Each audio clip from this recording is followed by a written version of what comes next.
এখানে 3 নাম্বার কোশ্চেনটা পড়ে আমাকে বলো যে এখানে আসলে কি বলা হয়েছে। দেখো এখানে বলছে যে দুটি ভেক্টরের ক্ষুদ্রতম ও বৃহত্তম লব্ধি কত 2 একক ও 10 একক তারা 60 ডিগ্রি কোণে ক্রিয়া করলে তাদের লব্ধি কত হবে।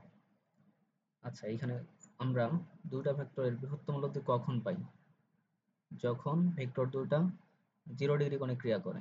আর ক্ষুদ্রতম লব্ধি কখন পাই, যখন ভেক্টর দুইটা 180 ডিগ্রি কোণে ক্রিয়া করে।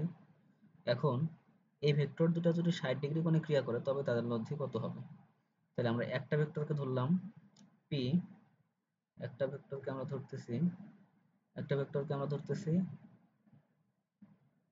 পি, আরেকটা ভেক্টরকে ধরলাম আমরা কিউ। এখন এদের বৃহত্তম লব্ধি কত, 10 একক।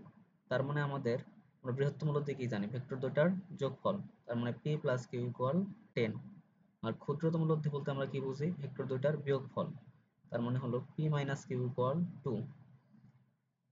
এই যে এই দুটা সমীকরণ, এটাকে যদি আমরা 1 নং সমীকরণ মনে করি, আর এইটাকে যদি আমরা 2 নং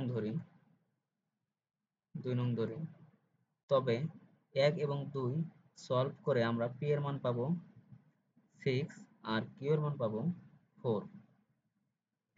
এখন এই যে লব্ধি 10 হয়েছিল কখন, যখন ভেক্টর দুটা 0 ডিগ্রি কোণে ক্রিয়া করছিল বা বৃহত্তম লব্ধি হয়েছিল। আর লব্ধি 2 হয়েছে কখন, যখন ভেক্টর দুটা 180 ডিগ্রি কোণে ক্রিয়া করছে। এখন ভেক্টর দুটা যদি 60 ডিগ্রি কোণে ক্রিয়া করে তবে তার লব্ধি কি হবে। সেক্ষেত্রে আমাদের লব্ধির সূত্র R square equal P square plus Q square plus 2 P Q cos alpha.